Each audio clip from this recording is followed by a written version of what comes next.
Satprem. Sri Aurobindo ou l'aventure de la conscience. Chapitre 14. Le secret. Nous pouvons tenter de dire ce secret, mais en nous souvenant que l'expérience est en cours. Sri Aurobindo a commencé. Il a trouvé, à Chandernagore, en 1910, et a travaillé pendant 40 ans. Il y a laissé sa vie. Mère continue.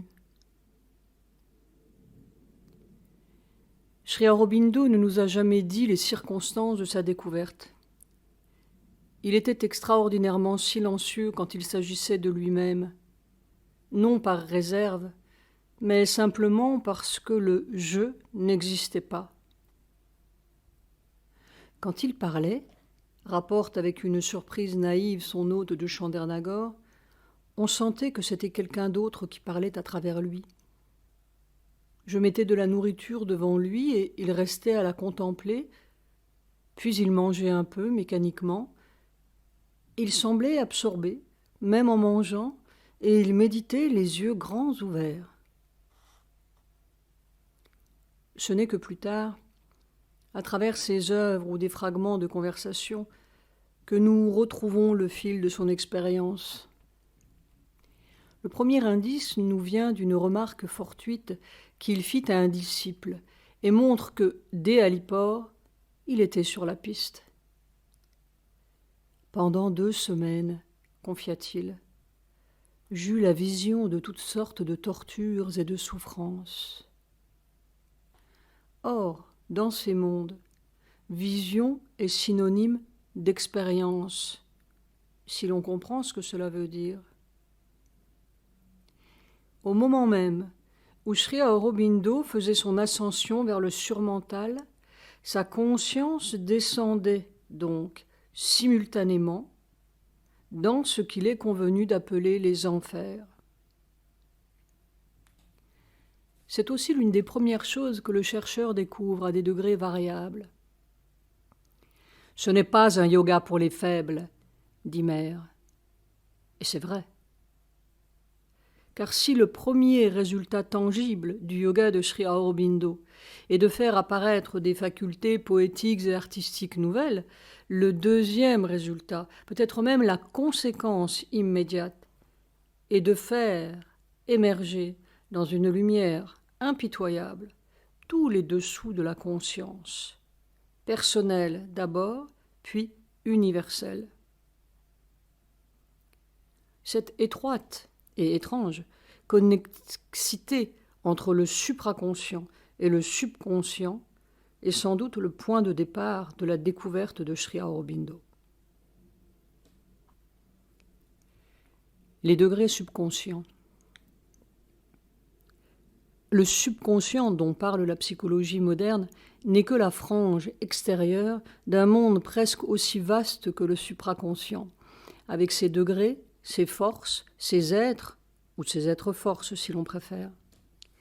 C'est notre passé évolutif, immédiat et lointain, avec toutes les empreintes de notre vie présente et toutes celles de nos vies passées, de même que le supraconscient est notre avenir évolutif. Tous les résidus et toutes les forces qui ont présidé à notre ascension, de la matière à l'animal et de l'animal à l'homme, sont non seulement gravés là, mais continuent de vivre et de nous influencer. Si nous sommes plus divins que nous le croyons, de par l'avenir supraconscient qui nous tire, nous sommes encore plus bêtes que nous l'imaginons, de par le passé subconscient et inconscient qui nous traîne. Ce double mystère renferme la clé du secret total. Nul ne peut atteindre le ciel s'il n'est passé par l'enfer. Sri Aurobindo. Il est vrai que l'on peut parvenir aux béatitudes spirituelles sans connaître ces mauvais lieux, sauf par accident. Mais il y a ciel et ciel, de même qu'il y a enfer et enfer. Chaque degré de notre être a son ciel et son enfer, entre guillemets. Généralement, les hommes religieux sortent de l'individu et du même coup, ils sortent du subconscient. Ils ont seulement un passage à franchir avec des gardiens du seuil, entre guillemets, suffisamment désagréables pour justifier toutes les nuits, entre guillemets, et les tentations, entre guillemets, dont parlent les vies de saints. Mais c'est seulement un passage. De même, le ciel qu'il contemple consiste à sortir de l'existence extérieure et à plonger dans l'extase. Le but de ce yoga, nous l'avons dit, n'est pas de perdre conscience, pas plus en bas qu'en haut, et surtout de ne pas fermer les yeux en bas. Le chercheur intégral n'est fait ni pour la nuit obscure, ni pour la lumière qui aveugle. Partout où il va, il doit voir. C'est le premier stade de la maîtrise. Car il ne s'agit pas de passer, entre guillemets, à une existence meilleure, mais de transformer l'existence présente. De même qu'il y a plusieurs degrés supraconscients, il y a plusieurs couches ou mondes subconscients, plusieurs enclos obscurs, comme dit le Rig Veda. En fait, il y a un subconscient derrière chacun des degrés de notre être. Un subconscient mental, un subconscient vital et un subconscient physique aboutissant à l'inconscient matériel. Note de bas de page. Pour Sri Aurobindo, les divisions psychologiques suivent l'ascension évolutive, ce qui paraît logique puisque c'est dans la matière et à partir d'elle que des degrés de conscience de plus en plus hauts se sont manifestés. L'inconscient représente donc notre base matérielle corporelle. Sri Aurobindo préfère l'appeler nescience. Cet inconscient n'étant pas vraiment inconscient. Tandis que le subconscient contient notre passé terrestre et le supraconscient notre avenir. Au sein de ces trois zones s'étagent les divers plans de conscience universelle que Sri Aurobindo groupe parfois sous le nom de subliminal afin de bien les distinguer du subconscient, qui est très peu ou très mal conscient, subconscient, tandis que les plans subliminaux sont remplis de forces extrêmement conscientes. La fraction personnelle, entre guillemets, de ces diverses zones constitue une mince étendue. Notre propre corps et ce que nous avons individualisé ou colonisé au cours de cette vie et de toutes nos vies. Nous y retrouverons dans l'ordre toutes les formes ou les forces mentales, naines et brutales, qui furent les premières à apparaître dans le monde de la matière et de la vie. Toutes les impulsions agressives des débuts de la vie. Tous ces réflexes apeurés et souffrants. Et finalement, les forces de maladie et de désintégration, et la mort qui préside subconsciemment à la vie physique. On conçoit donc qu'il ne peut pas y avoir de vraie vie sur la Terre tant que ces mondes seront les maîtres de notre destinée matérielle. Or, nous sommes le lieu où la bataille se joue. En nous, tous les mondes se rencontrent du plus haut au plus bas. Il ne s'agit pas de fuir en se bouchant le nez ou en se signant, mais d'entrer dedans et de vaincre. Tu porteras le joug que tu venais défaire. Tu porteras l'angoisse que tu voudrais guérir. Limite de la psychanalyse. La psychologie contemporaine s'est avisée aussi de l'importance du subconscient et de la nécessité du nettoyage. Seulement, ils n'ont vu qu'une moitié du tableau. Le subconscient sans le supraconscient.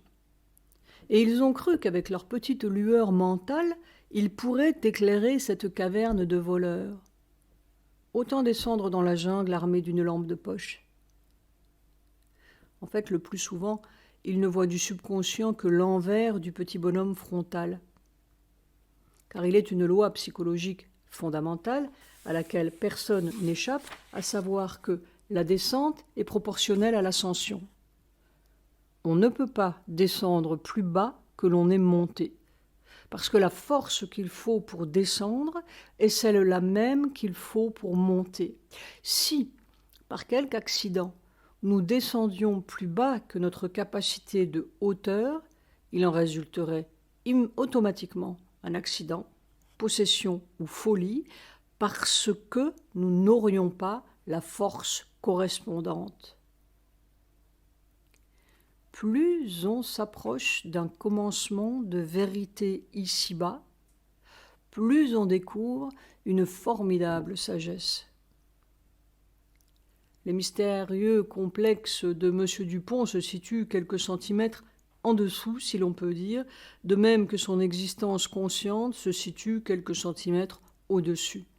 À moins donc que nos psychologues ne soient particulièrement lumineux, ils ne peuvent pas vraiment descendre dans le subconscient, et partant, ils ne peuvent pas vraiment guérir, sauf quelques anomalies sous-cutanées.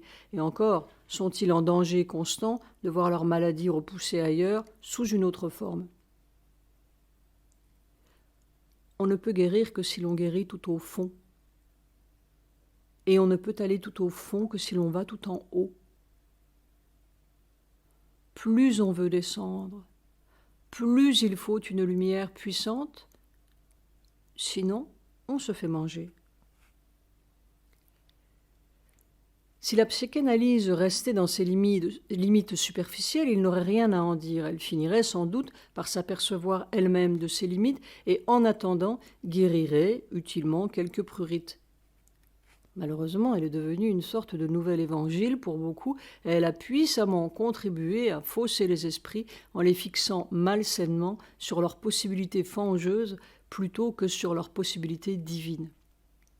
Nul doute, dans le cours de l'évolution, nos erreurs, entre guillemets, finissent toujours par avoir leur place et leur utilité.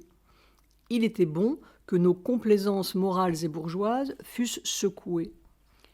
Mais la méthode choisie est dangereuse, parce qu'elle évoque le mal sans avoir le pouvoir de le guérir. Elle tend, dit Sri Aurobindo, à rendre le mental et le vital non pas moins, mais plus fondamentalement impur qu'avant. La psychologie moderne est une science dans l'enfance, à la fois imprudente, maladroite et grossière. Et comme toutes les sciences dans l'enfance, elle tombe dans l'universelle habitude du mental humain, qui consiste à prendre une vérité partielle ou locale et à la généraliser indûment, en voulant expliquer toute l'étendue de la nature par ces termes étroits. La psychanalyse, notamment celle de Freud, aborde une certaine partie de la nature, la plus obscure, la plus périlleuse, la plus malsaine, telles les couches subconscientes du vital inférieur. Note de bas de page. Nous l'avons dit, il y a de nombreux degrés et sous-degrés dans le subconscient. C'est volontairement que nous ne nous sommes pas étendus sur la description de ces mondes inférieurs. Le chercheur en fera lui-même l'expérience quand le moment sera venu. Donner une forme mentale précise à ces forces inférieures n'est pas vraiment les exorciser, comme d'aucuns l'imaginent, mais leur donner une prise plus grande sur notre conscience. Ce n'est pas par le mental que l'on guérit. La psychanalyse isole quelques-uns de ces phénomènes les plus morbides et attribue à cet élément une importance hors de proportion avec son rôle véritable dans la nature. Soulever prématurément ou sans la connaissance du procédé, cette partie subconsciente, pour en avoir l'expérience, c'est risquer d'inonder aussi de ce magma obscur et fangeux les parties conscientes de notre être et d'empoisonner ainsi toute la nature vitale et même toute la nature mentale. Toujours, par conséquent, il faudrait commencer par une expérience positive, non par une expérience négative, et faire descendre d'abord, autant qu'on le peut, la nature divine, le calme, la lumière, l'équanimité, la pureté, la force divine dans les parties conscientes de notre être qui doivent être changées. C'est seulement quand on y est parvenu suffisamment et que l'on a établi une base positive solide, que l'on peut alors, sans danger, soulever les éléments adverses cachés dans le subconscient afin de les détruire ou de les diminuer ou de les éliminer par la force du calme divin, de la lumière, de l'intensité et de la connaissance divine. Sri Aurobindo. Mais il est un autre défaut de la psychanalyse, plus grave encore. Car si par hasard les psychologues avaient vraiment le pouvoir de descendre dans le subconscient, non seulement ils ne guériraient pas, non seulement ils risqueraient de mettre en branle des forces qui les dépassent, tel l'apprenti sorcier, mais même s'ils avaient le pouvoir de les maîtriser et de les détruire, ils risqueraient du même coup de détruire le bien avec le mal et de mutiler irréparablement notre nature, parce qu'ils n'ont pas la connaissance, parce que du haut de leur mental, ils ne peuvent pas voir suffisamment loin dans l'avenir pour comprendre le bien que ce mal prépare et la force dynamique sous le jeu des contraires. Pour séparer cet obscur mariage, il faut un autre pouvoir et surtout une autre vision. Il faut connaître le tout avant de connaître la partie, et ce qui est tout en haut avant de comprendre vraiment ce qui est tout en bas. Tel est le domaine de la psychologie future. Quand son heure sera venue, tous ces pauvres tâtonnements s'évanouiront, réduits à rien. Sri Aurobindo. Et nous touchons ici l'erreur fondamentale de notre psychologie. Elle est incapable de comprendre, parce que c'est en bas qu'elle cherche, dans le passé évolutif. Certes, une moitié du secret est là, mais c'est la force d'en haut qui ouvre la porte d'en bas.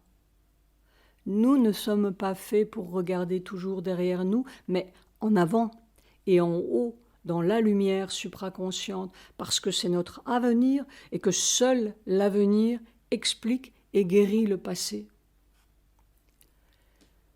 Je trouve difficile, écrivait encore Sri Aurobindo à un disciple, de prendre ces psychanalystes au sérieux. Encore que je le devrais peut-être, car la demi-connaissance est chose puissante, et souvent elle est un grand obstacle à l'émergence de la vraie vérité. Ils regardent de bas en haut et veulent expliquer les lumières supérieures par des obscurités inférieures, mais le fondement des choses est en haut, non en bas. C'est le supramental, c'est le supraconscient, non le subconscient, qui est le vrai fondement. Ce n'est pas en analysant les secrets de la boue où il pousse qu'on explique le lotus. Le secret du lotus est dans l'archétype divin du lotus qui fleurit à jamais en haut dans la lumière. Nous avons l'air de progresser de bas en haut, ou du passé vers l'avenir, ou de la nuit vers la lumière consciente. Mais c'est là notre petite vision momentanée qui nous coupe la totalité du tableau, sinon nous verrions que c'est l'avenir qui nous tire, non le passé qui nous pousse, et la lumière d'en haut qui peu à peu entre dans notre nuit. Où donc la nuit pourrait-elle jamais créer toute cette lumière ? Si nous étions partis de la nuit, nous n'aboutirions qu'à la nuit. L'arbre éternel a ses racines en haut et plonge vers le bas ses branches, dit la Katha Upanishad 6.1. Nous avons l'impression de faire de grands efforts de croissance pour comprendre et connaître et d'une tension vers l'avenir, mais c'est notre petit point de vue. Il y a peut-être un autre point de vue d'où nous verrions cet avenir supraconscient qui pousse pour entrer dans notre présent, et nous verrions peut-être que nos grands efforts étaient seulement la résistance de notre épaisseur et de notre obscurité. L'avenir ne va pas seulement de bas en haut, sinon il n'y aurait pas d'espoir pour la terre. Elle finirait par éclater en plein ciel dans une suprême tension psychique ou par retomber dans sa nuit. Il va de haut en bas, il descend de plus en plus dans notre brouillard mental, nos confusions vitales, dans la nuit subconsciente et inconsciente, jusqu'à ce qu'il ait tout éclairé, tout révélé, tout guéri, et finalement tout accompli. Et plus il descend, plus la résistance augmente. C'est l'âge de fer, le temps de la grande révolte et du péril, le temps de l'espoir. Au point suprême, où cet avenir touchera le fond du passé, où cette lumière crèvera le fond de la nuit, si Dieu veut, nous trouverons le secret de la mort et de la vie immortelle. Mais si nous regardons en bas, et rien qu'en bas, nous trouverons de la boue et rien que de la boue.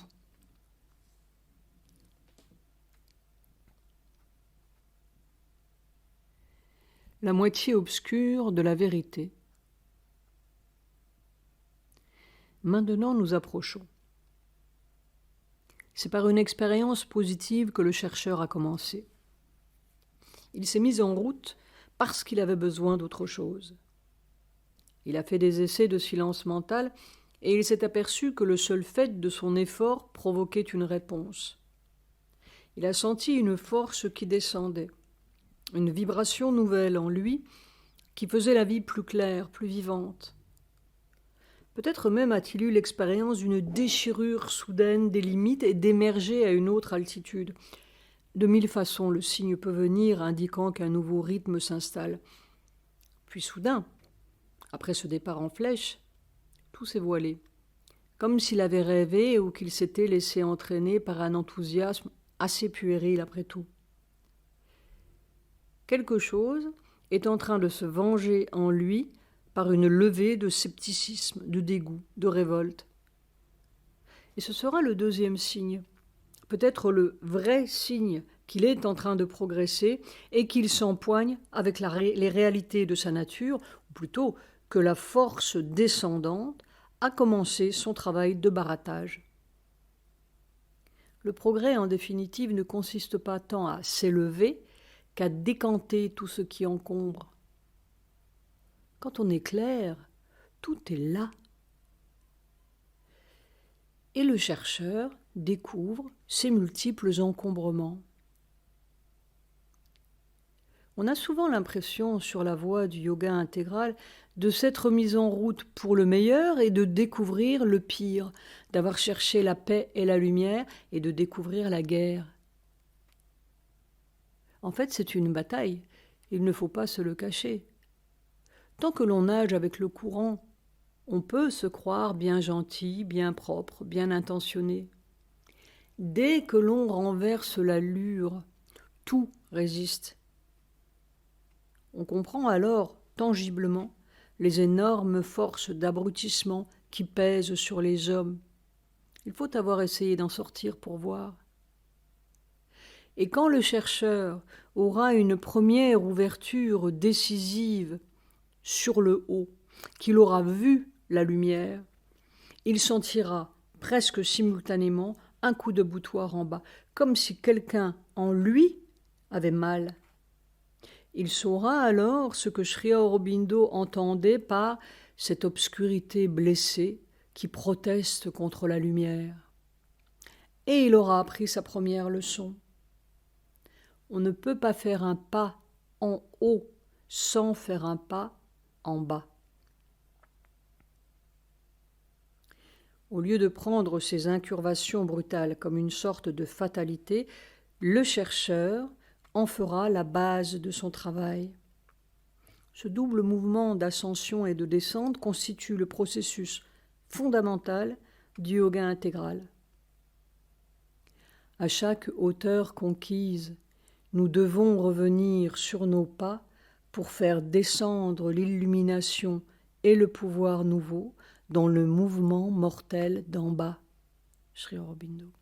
C'est à ce prix seulement que la vie se transforme. Sinon, nous restons à poétiser et à spiritualiser sur les sommets, tandis qu'en dessous, la vieille vie cahote.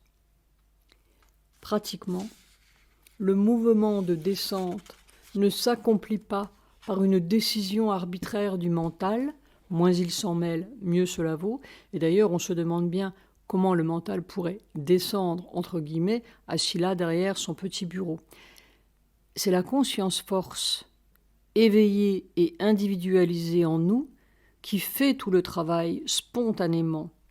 Dès que nous avons touché une certaine intensité de conscience ou de lumière, automatiquement, elle exerce une pression sur le reste de la nature et fait jaillir les obscurités ou les résistances correspondantes. Tout se passe comme si l'on introduisait brutalement un excès d'oxygène dans les bas-fonds. Quelques murènes et barbillons divers se débattent anxieusement ou même éclatent. C'est un étrange renversement de conscience. Comme si l'on passait d'une chambre illuminée à la même chambre obscure, d'une chambre joyeuse à la même chambre douloureuse. Tout est semblable et tout est changé. Comme si c'était la même force, la même intensité vibratoire, peut-être même une vibration identique, mais affectée soudain d'un coefficient négatif. On perçoit alors, presque à la trace, comment l'amour, par exemple, se change en haine et le pur en l'impur. Tout est le même, mais à l'envers. Et tant que nos états psychologiques seront simplement l'envers d'un autre et notre bien l'envers du mal, peut-être faudrait-il dire l'endroit du mal, il n'y a pas d'espoir que la vie se transforme. Il faut radicalement autre chose, une autre conscience. Tous nos poètes et nos esprits créateurs ont particulièrement connu ces écarts de conscience. En même temps que ces illuminations, Rimbaud avait accès à d'étranges domaines qui lui faisaient dresser des épouvantes, entre guillemets. Lui aussi obéissait à la loi du renversement obscur. Mais le chercheur intégral, au lieu d'être ballotté d'un bout à l'autre inconsciemment et de monter sans savoir comment ou de descendre sans le vouloir, opérera méthodiquement, consciemment, sans perdre son équilibre et surtout en s'abandonnant avec une confiance croissante en cette conscience force qui ne suscite jamais plus de résistance qu'il ne peut en supporter et ne dévoile jamais plus de lumière qu'il n'en peut contenir.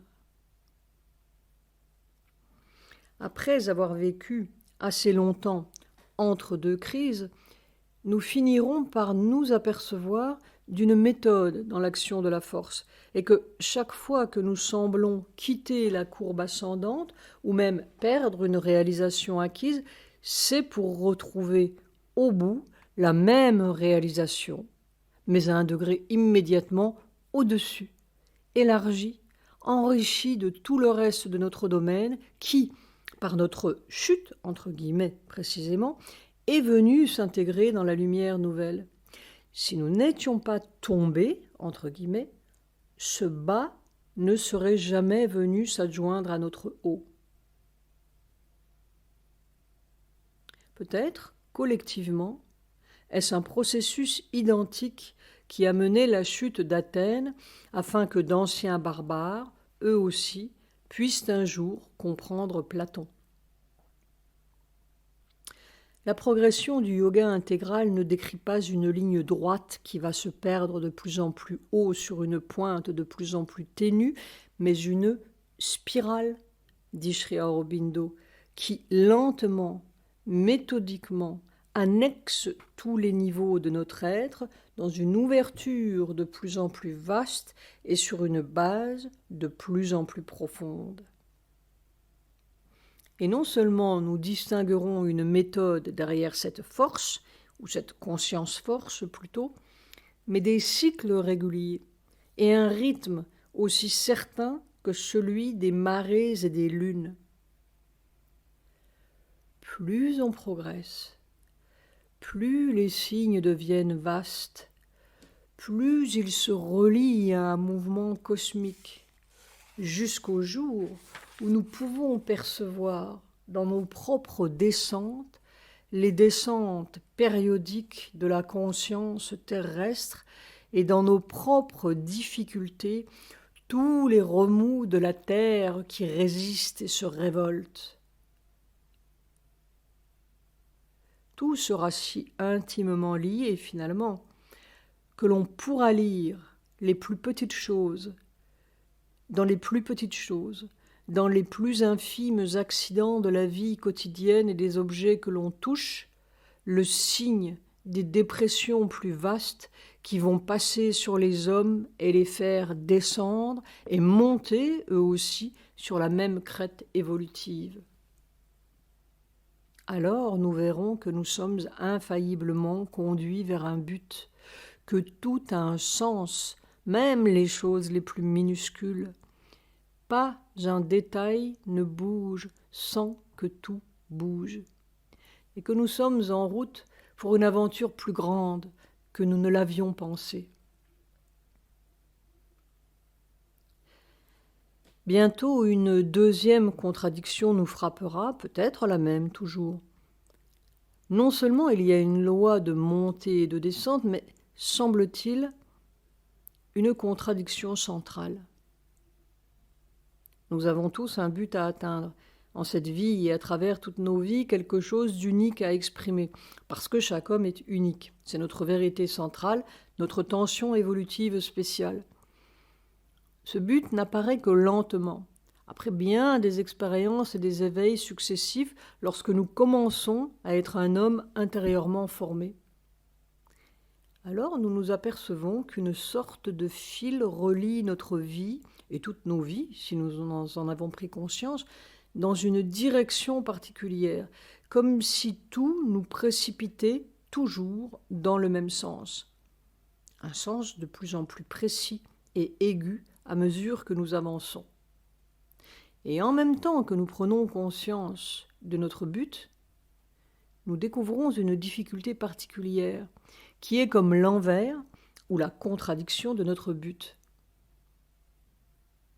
C'est un phénomène étrange, comme si nous avions exactement l'ombre de notre lumière, une ombre particulière, une difficulté particulière, un problème particulier qui se présente et se représente à nous avec une insistance déconcertante, toujours le même, sous des visages différents et dans les circonstances les plus distantes, et qui revient après chaque bataille gagnée avec une puissance accrue, proportionnelle à notre nouvelle intensité de conscience, comme si nous devions encore et encore livrer la même bataille sur chaque plan de conscience nouvellement conquis. Plus le but devient clair, plus l'ombre devient forte. Alors nous avons fait la connaissance de l'adversaire. L'adversaire caché dans la poitrine humaine, l'homme doit le vaincre ou perdre son haut destin. C'est la guerre intérieure sans merci. Sri Aurobindo. Sri Aurobindo l'appelle encore le double mauvais. Parfois même, nous commencerons par deviner négativement quel peut être notre but avant de le comprendre positivement par la répétition des mêmes circonstances contraires ou des mêmes échecs qui semblent tous pointer du doigt dans une direction unique, comme si nous tournions et retournions dans un orbe de plus en plus serré et oppressant autour d'un point central qui est à la fois le but et le contraire du but. Un individu qui a de grandes capacités pour le travail, dit Sri Aurobindo, a toujours, ou presque toujours, peut-être ne doit-on pas faire de règles universelles trop rigides dans ce domaine, un être qui lui est attaché, ressemblant parfois à une partie de lui-même, et qui est exactement la contradiction de ce qu'il représente centralement dans le travail à faire. Ou, si cet être n'est pas là dès le début, pas encore attaché à sa personnalité, une force de ce genre entre dans son atmosphère dès qu'il se met au travail pour réaliser. Sa tâche semble être de créer des oppositions, des conditions mauvaises, de faire des faux pas, bref, de mettre devant nous tout le problème du travail que nous avons entrepris. Il semblerait, dans l'économie occulte du monde, que le problème ne peut pas être résolu sans que l'instrument prédestiné fasse sienne la difficulté. Cela expliquerait bien des choses qui semblent très déconcertantes à la surface.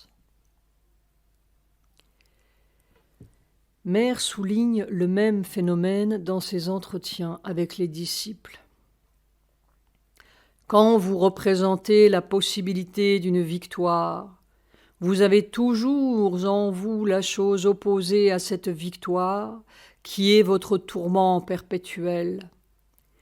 Quand vous voyez une ombre très noire quelque part, quelque chose qui est vraiment pénible, vous pouvez être sûr que vous avez en vous la possibilité de la lumière correspondante. Et elle ajoute ceci. Vous avez un but spécial, une mission spéciale, une réalisation spéciale qui vous est propre et vous portez en vous tous les obstacles nécessaires pour que cette réalisation soit parfaite. Toujours, vous trouverez qu'au-dedans de vous, l'ombre et la lumière vont de pair. Vous avez une capacité, vous avez aussi la négation de cette capacité. Mais si vous découvrez une ombre très épaisse et très profonde, soyez sûr, quelque part en vous, d'une grande lumière. À vous de savoir utiliser l'une pour réaliser l'autre.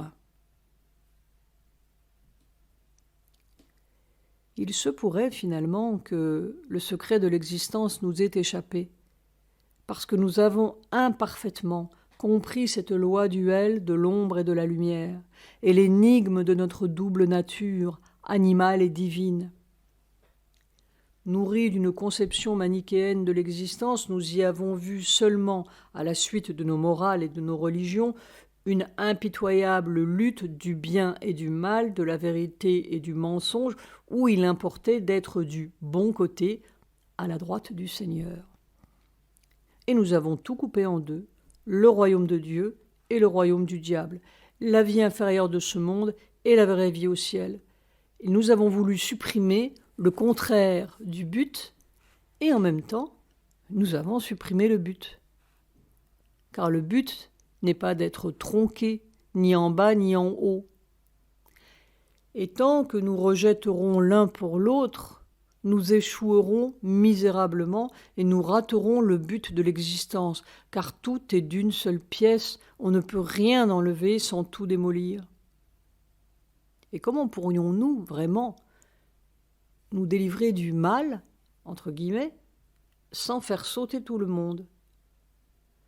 Si un seul homme se délivrer du mal, entre guillemets, le monde croulerait, parce que tout est un. Le monde est fait d'une seule substance, pas de deux, une bonne et une mauvaise. On ne peut rien enlever et on ne peut rien ajouter. C'est pourquoi il n'y a pas de miracle non plus pour sauver le monde. Le miracle est déjà dans le monde. Toutes les lumières possibles sont déjà dans le monde. Tous les ciels imaginables sont déjà là. Rien ne peut entrer dedans sans rompre la formule. Tout est là. Nous vivons en plein dans le miracle, sans la clé. Car ce n'est peut-être pas quelque chose à supprimer ou quelque chose à ajouter, peut-être même pas autre chose à découvrir, mais la même chose, dans un autre sens.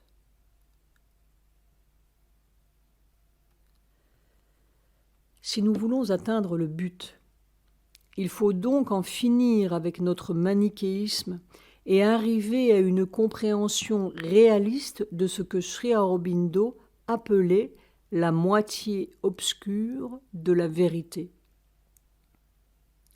La connaissance humaine, dit Sri Aurobindo, jette une ombre qui cache la moitié du globe de la vérité de son propre soleil. Sous prétexte de vérité absolue, le mental rejette la fausseté, mais c'est l'une des raisons principales de son incapacité à atteindre la vérité ronde et parfaite. Si nous éliminons tout ce qui va de travers, et Dieu sait que ce monde est plein d'erreurs et d'impuretés, nous arriverons à une vérité peut-être, mais ce sera une vérité vide. Le commencement pratique du secret est de s'apercevoir d'abord, puis de voir que chaque chose en ce monde, même l'erreur la plus grotesque et la plus égarée, contient une étincelle de vérité sous le voile, parce que tout est Dieu ici-bas qui s'avance à sa propre rencontre. Il n'y a rien en dehors de lui. En fait, l'erreur est une demi-vérité qui trébuche à cause de ses limitations. Souvent, c'est la vérité qui porte un masque pour s'approcher de son but sans qu'on la voie. Sri Aurobindo. Si une seule chose en ce monde était totalement fausse, le monde entier serait totalement faux.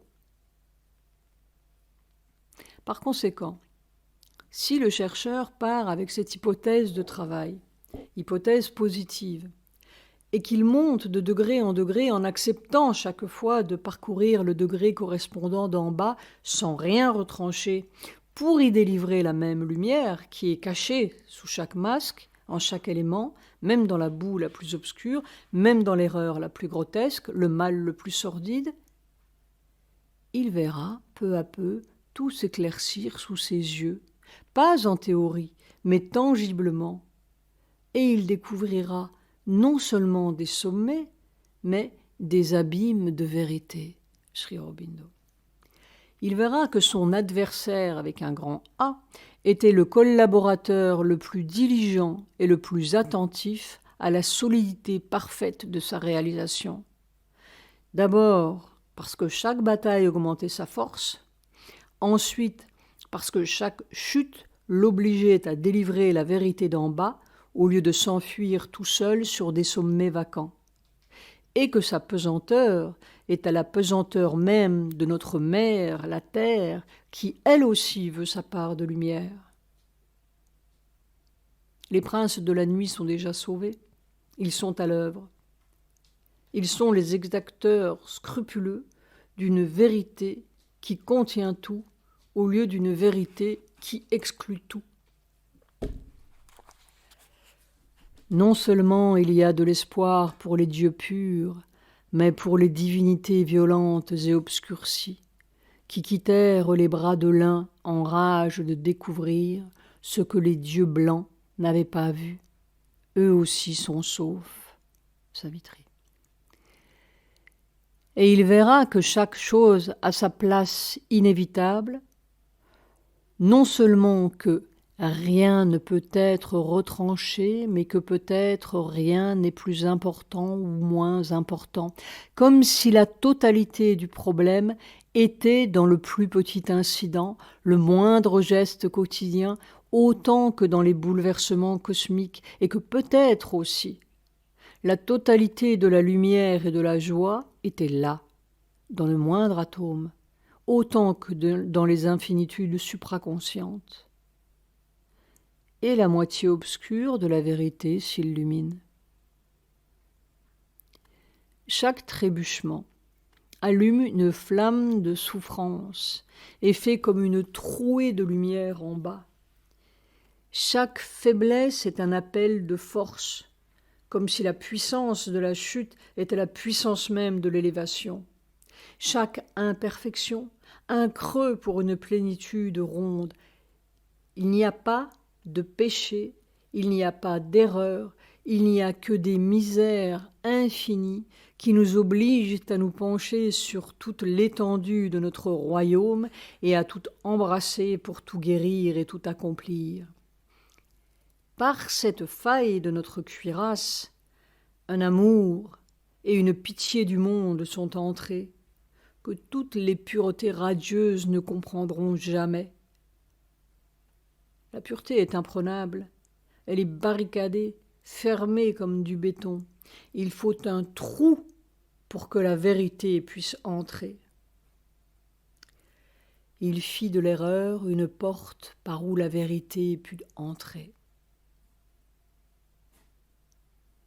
Il y a une vérité d'amour derrière le mal.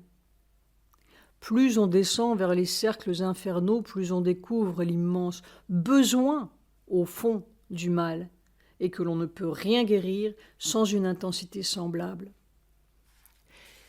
Une flamme s'allume dedans, de plus en plus puissante et chaude sous la pression suffocante. Il n'y a plus d'elfe, il n'y a plus qu'elle, c'est tout. Comme si seul l'amour pouvait affronter la nuit et la convaincre de sa moitié de lumière. Comme s'il avait fallu toute cette ombre pour que puisse naître l'amour. En vérité, au cœur de toutes les ombres, au centre de tous nos maux, il est un mystère inverse. Et si nous avons chacun une difficulté particulière, à la fois contradiction et signe de notre destin, il se pourrait de même que les grandes failles de la terre, vulnérables, pécheresses, douloureuses, ces 1001 trous de pauvresse, soient le signe de son destin, et qu'un jour elles doivent incarner l'amour parfait et la joie, parce qu'elle aura souffert et tout compris, et tout souffert.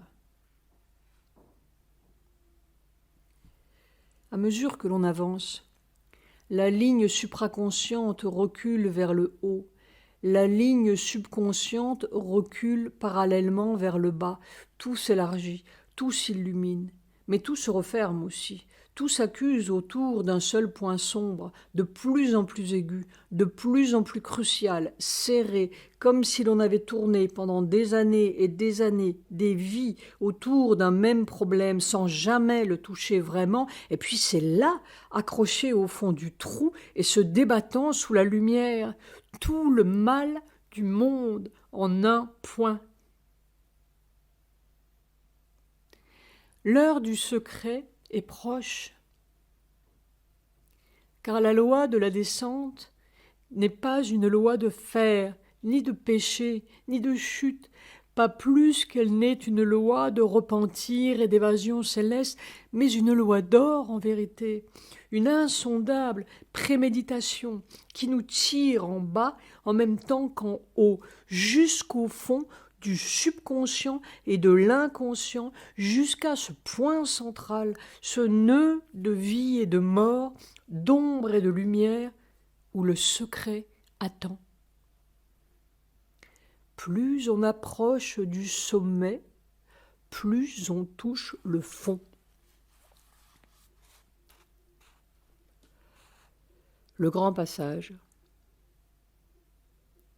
Les derniers degrés de la descente se situent au fond de notre passé évolutif, par-delà le subconscient, qui était la conscience d'autrefois dans notre préhistoire, à ce niveau où, pour la première fois au monde, quelque chose de vivant est sorti de ce qui semblait une mort, c'est-à-dire la frontière de l'inconscient matériel et de la conscience physique dans notre corps, témoin et résidu de cette première naissance au monde. Les organes, les cellules du corps ont une conscience propre, très bien organisée et très éveillée, qui sait choisir, recevoir, rejeter, et que l'on peut manipuler dès que l'on est parvenu à un développement yogique suffisant. S'il s'agissait seulement d'améliorer les conditions de la vie actuelle, la conscience yogique ordinaire y suffirait. Prolongation de la vie, immunité aux maladies et même jeunesse sont parmi les acquisitions fréquentes de la discipline. Mais nous l'avons dit, nous cherchons à transformer la vie, pas seulement à ravaler la façade. Or, sous cette conscience physique, il y a une subconscience physique qui est le produit de l'évolution de la vie dans la matière, où sont gravées toutes les vieilles habitudes de la vie, dont la plus mauvaise est de mourir. Ses réflexes, ses peurs, ses défenses et surtout ses habitudes de durcissement, comme si elle avait gardé la mémoire des innombrables carapaces sous lesquelles elle a dû se protéger pour grandir. Et tout au fond de cette subconscience physique, à l'endroit où toute forme de conscience ou de mémoire semble s'éteindre, on touche une roche de fond, une carapace première, qui est la mort fondamentale à laquelle la vie s'est arrachée.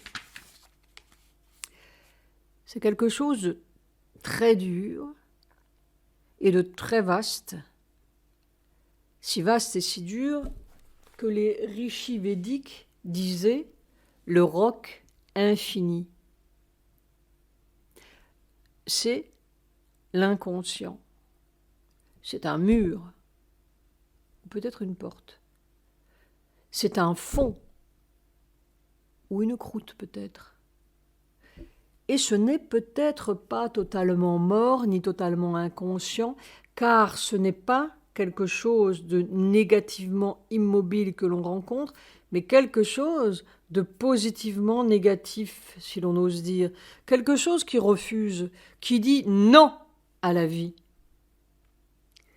Ce refus obstiné dans les profondeurs de la vie, ce non ignorant à l'origine des choses, Savitri. Si le fin fond était un néant d'inexistence, il n'y aurait pas d'espoir. Et d'ailleurs, jamais rien n'aurait pu naître de rien. Mais ce fin fond est quelque chose. S'il y a un non, c'est qu'il y a un oui dedans. S'il y a une mort, il y a une vie dedans. Et finalement, s'il y a une fin, il y a un commencement de l'autre côté. Tous les négatifs sont nécessairement la moitié d'un positif. Tous nos fonds sont la surface de quelque chose d'autre. Le sens même du yoga de Sri Aurobindo est de trouver le positif de tous les négatifs en chaque élément et à tous les niveaux de conscience. Et si Dieu veut, le positif suprême, qui n'est d'ailleurs ni positif ni négatif, il est tout simplement, où se résoudront toutes nos dualités, y compris celle du bas, y compris celle de la vie qui meurt ou de la mort qui vit.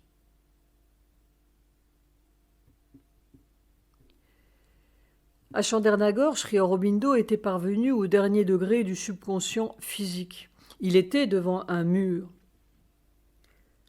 Non, ce n'est pas l'empyrée qui m'occupe, plutôt au ciel, mais l'autre bout des choses, Sri Aurobindo.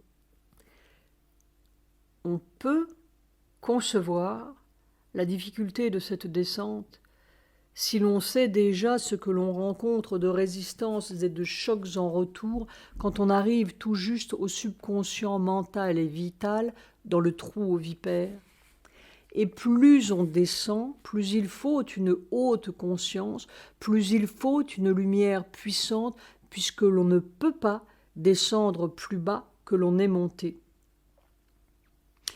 Et si l'on a compris que la conscience est une force aussi concrète que peut l'être un courant électrique, on peut imaginer ce que représente de traumatisme et de déchirure une puissance et une lumière supramentale, par exemple, cet assaut d'éther et de feu, Sri Aurobindo, qui descendent comme une cataracte dans la souille du subconscient physique. Il y a de grosses difficultés, même des dangers, sur lesquels nous reviendrons quand nous parlerons de la transformation. Tant qu'il s'agit de résistances mentales et vitales, de nos mensonges moraux, il suffit de cultiver sa volonté et sa patience. Mais quand on descend plus bas, il faut faire face aux mensonges du corps, dit Mère, c'est-à-dire aux maladies et à la mort. C'est pourquoi Sri Aurobindo et Mère insistaient tant auprès de leurs disciples sur l'impérieuse nécessité d'une base physique à toute épreuve. Travaillez des deux bouts, ne lâchez pas l'un pour l'autre. En même temps qu'ils atteignaient l'extrême fange surmentale où les grandes ondes colorées se perdent à une frontière blanche, Sri Aurobindo touchait parallèlement la roche noire d'en bas. J'ai creusé longtemps, profond, dans la fange et la boue. Va où nul n'est allé, cria la voix. Creuse plus profond, plus encore, jusqu'à la pierre inexorable au fond, et frappe à la porte sans cri. Sri Aurobindo. C'est alors qu'un étrange phénomène se produisit, un jour de 1910 à Chandernagore. Mais avant d'aller plus loin et de reconstituer l'expérience qui change la face et le cours de notre évolution, arrêtons-nous un bref instant pour faire le point et tracer les coordonnées de cette condition humaine. Et c'est bien simple. Nous sommes enfermés dans la matière, là, dans l'œuf noir qui nous serre de tous côtés, à chaque seconde. Et il n'y a pas 36 manières d'en sortir. En fait, il n'y en a que 2. C'est de dormir, rêver, s'extasier, méditer, mais tous sont des degrés de sommeil, plus ou moins nobles, plus ou moins conscients, plus ou moins divins, ou de mourir. L'expérience de Sri Aurobindo apporte la 3e clé qui permet d'en sortir sans s'extasier, sans mourir et en somme sans en sortir, et qui renverse le cours de l'évolution spirituelle de l'homme, puisque l'issue n'est plus seulement en haut et en dehors, mais en plein dedans, et qui par-dessus le marché ouvre la porte de veille de tous les rêves, toutes les extases, et surtout des pouvoirs qui nous permettront d'incarner nos rêves et de transformer cet œuf noir en un lieu respirable, clair et vivant. Ce jour de 1910 à Chandernagore, Sri Aurobindo était arrivé au fond du trou. Il avait traversé toutes les couches immondes sur lesquelles la vie a poussé inexplicables fleurs. Il n'y avait plus que cette lumière en haut qui brillait de plus en plus intense à mesure qu'il descendait, faisant jaillir toutes les saletés une à une sous son exact rayon, comme si toute cette nuit appelait toujours plus de lumière, comme si la ligne subconsciente reculait vers le bas dans une concentration de plus en plus solide, à l'image inverse de la concentration d'en haut, laissant ce seul mur d'ombre sous cette seule lumière.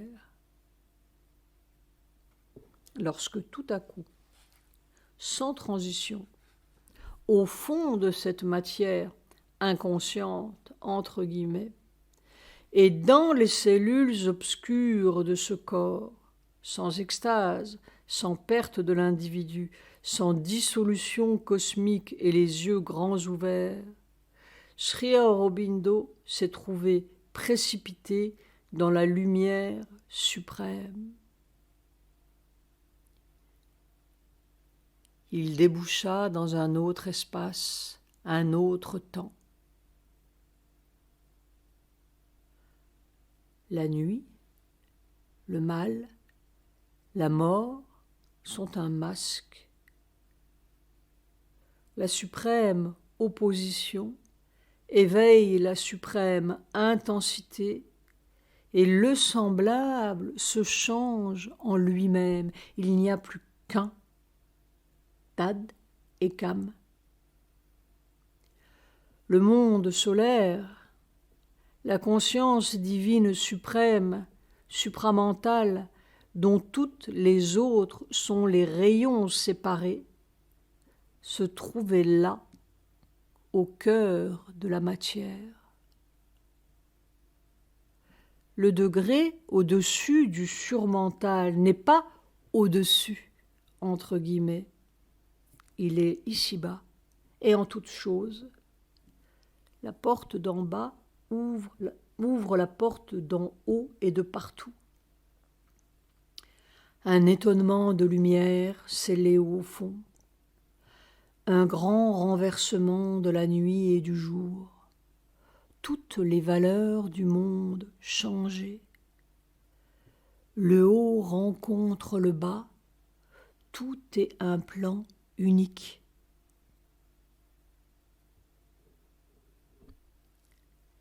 L'extrême limite du passé touche le fond de l'avenir qui le conçut. Dieu-esprit rencontre Dieu-matière et c'est la vie divine dans un corps. Satchit Ananda tout en haut et Satchit Ananda tout en bas. Existence, conscience, pouvoir, joie. L'évolution n'avorte pas dans un sommeil blanc ou noir, rien n'est englouti dans la nuit, rien n'éclate en plein ciel, tout s'achève dans le cercle parfait. La joie tout en haut et la joie tout en bas. Une exultation dans les profondeurs du sommeil, un cœur de béatitude au fond d'un monde de peine. Une joie qui peut, une illumination puissante dans nos veines, au lieu d'une béatitude stérile sur les sommets de nos êtres. Des pouvoirs tout-puissants dans les cellules de la nature. Sri Aurobindo. Car le supramental n'est pas une conscience plus éthérée, mais une conscience plus dense. C'est la vibration même qui compose et recompose sans fin la matière et les mondes. C'est elle qui peut changer la terre. Tout au fond de l'inconscience la plus dure, la plus rigide, la plus étroite, la plus suffocante, dit Mère, j'ai touché un ressort tout-puissant qui m'a projeté d'un seul coup dans une immensité sans forme et sans limite, où vibrent les semences d'un monde nouveau. Et c'est la clé de la transformation, la clé de la victoire sur les lois de la matière par la conscience dans la matière, la conscience tout en haut et la conscience tout en bas.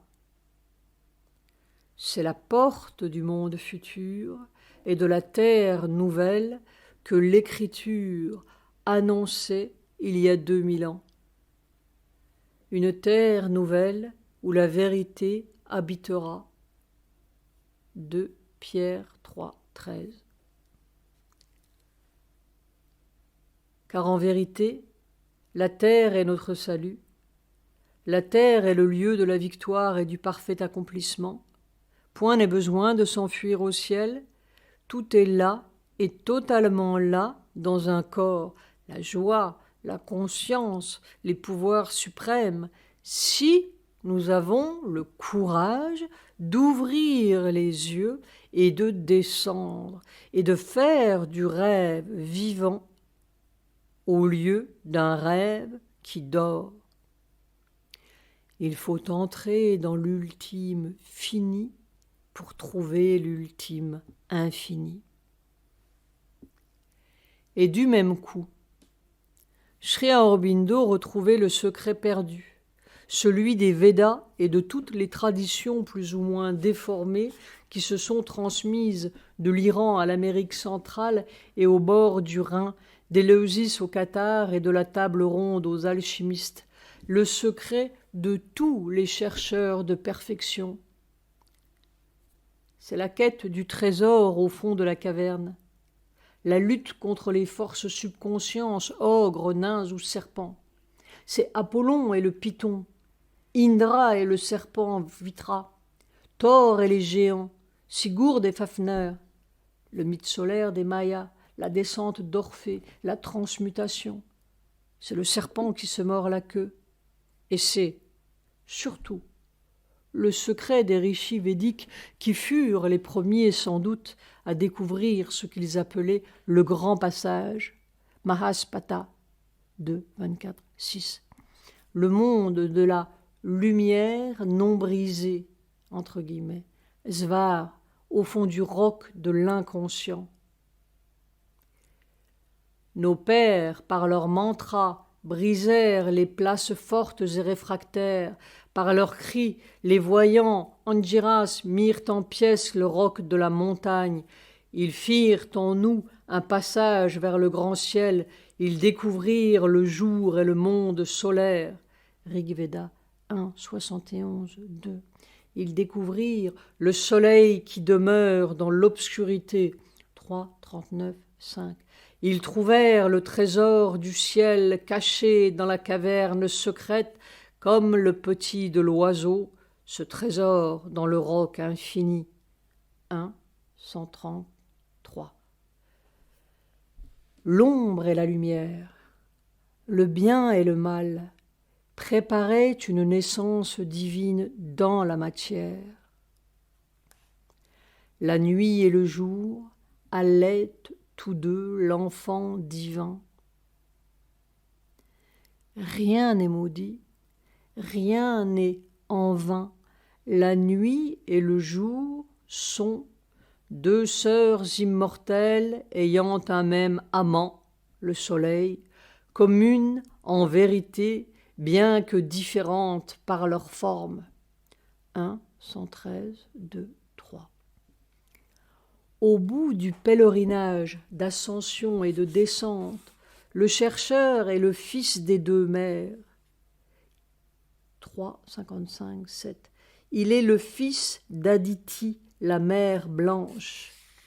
Note de bas de page, c'est cette ancienne tradition, connue aussi des Hébreux, que le christianisme semble avoir reprise assez littéralement avec l'Immaculée Conception de la Vierge Marie.